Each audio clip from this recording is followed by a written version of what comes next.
Let's read some Glitch in the Matrix stories, part 124. When COVID broke out, I lived alone, and because we did not know what was going on yet, my friend asked me if I wanted to stay with her and her girlfriend for a few days, so we could sit it out and watch how things would unfold. They had a dog and a cat, and both of the animals would stare down the stairs at random times. My friends were not great believers of ghosts, or just did not really want to believe.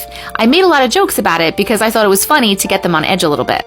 I called him the gatekeeper, because down the stairs was the front door, the toilet, and a small room where I slept at the time. I think maybe the third or fourth night I was there, I had a dream about a man outside of my door. I opened the door and there he was standing in the hall. So I said, "Hi, who are you?" And he said, "Oh, hi, I'm Hans. I'm Dutch." That's a really Dutch name. And we had a long talk about him. He told me that he had a workshop where he would build the things he designed himself. He did not really remember what it was that he designed. He had black curly hair and an old red striped 90s shirt on with long sleeves. He was a nice man. The next morning, I told my friends I had met the gatekeeper, and I told them everything about him. I just couldn't remember his name, but it was a really simple Dutch name. I told them it was a young guy, I thought maybe like early 30s, black curly hair, and I showed a picture of some musician I thought that he looked a lot like. I told him that he designed things and that he had a workshop where he would build stuff. I just did not remember what he would build. My friends looked at me in shock. The girlfriend showed me a picture and asked me if it was him.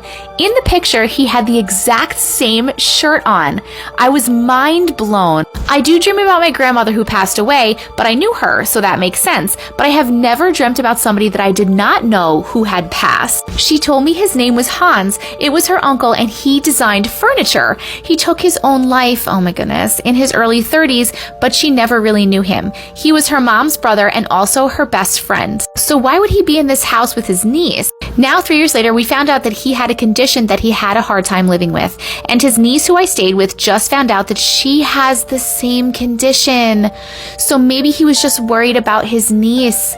Glitch in the Matrix, or am I secretly psychic? What do you think? Oh, I don't think it's a glitch in the Matrix. I think that he definitely visited you in the dream, and I think maybe you were meant to tell her that he was there. Maybe he's there like protecting her, or maybe he's gonna help guide her through this or something. That's very interesting. What do you guys think?